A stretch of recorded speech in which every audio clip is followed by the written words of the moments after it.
নমস্কার বন্ধুরা, আমরা এসেছি মামার বাড়ি দোপুকুরিয়া। তো আমরা এখানে এসেছি মাছ ধরা দেখতে। আমার ভাইরা মামারা সবাই মাছ ধরছে, সেই ভিডিওটা তোমাদের সঙ্গে শেয়ার করব। খুব আনন্দ করলাম। আমার মামাদের বাড়ি থেকে অনেকটাই দূর যেখানে মাছ ধরছে সেই জায়গাটা, তার জন্য পিঠা হাঁটতে পারছিল না। আর একটা দাদু ভ্যানে করে যাচ্ছিল, সেই দাদুর ভ্যানে আমি পৃথাকে চাপিয়ে দিলাম। তারপরে আমরা চলে আসলাম যেখানে মাছ ধরছে সেই জায়গাটায়। দেখো, জল মারা হয়ে গেছে, মাছও ধরা হয়ে গেছে। এই জালের মধ্যে মাছগুলোকে রেখে দিয়েছে।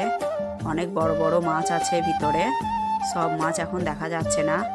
আমি খুব কষ্ট করে কাদার মধ্যে দিয়ে আসলাম যাতে মাছগুলো তোমাদেরকে দেখাতে পারি। তো তারপরে আমি ওখান থেকে উঠে চলে আসলাম। এটা হচ্ছে সোনাটুকুরের মাঠ। এই মাঠটাতে ধানের চাষ হয়, অন্যান্য ফসলও চাষ হয়। তো শুধু চারিদিকে সবুজ আর সবুজ, খুব সুন্দর লাগছিল দেখতে, তাই তোমাদেরকেও দেখালাম।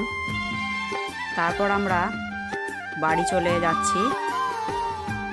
এই যে সামনে রাস্তাটা দেখতে পাচ্ছ, এটা দিয়ে আমার মামাদের বাড়ি যাওয়া হয়, এটা দিয়ে শক্তিপুর গৌরীপুর যাওয়া হয়,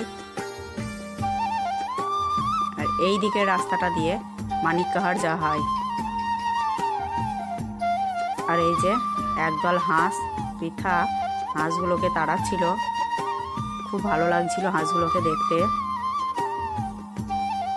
তারপরে বাড়িতে মাছগুলোকে নিয়ে চলে আসলো। মাছগুলো এবার ভাগ করা হচ্ছে। এটা হচ্ছে ষষ্ঠী মামা, মাছগুলোকে ধরে ধরে ভাগ করছে। আর সুভাষ মামা হাঁড়িগুলোকে ধরে বসে আছে যাতে মাছগুলো লাফিয়ে চলে না যায়। এই দেখো কি বড় মাছ।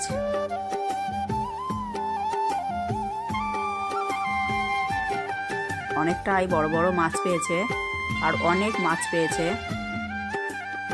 আর এখন কাঠিতে করে তুলছে জিওল মাছ, কারণ জিওল মাছের কাঁটা আছে, হাতে কাঁটা মেরে দেবে, তাই কাঠিতে করে তুলছে।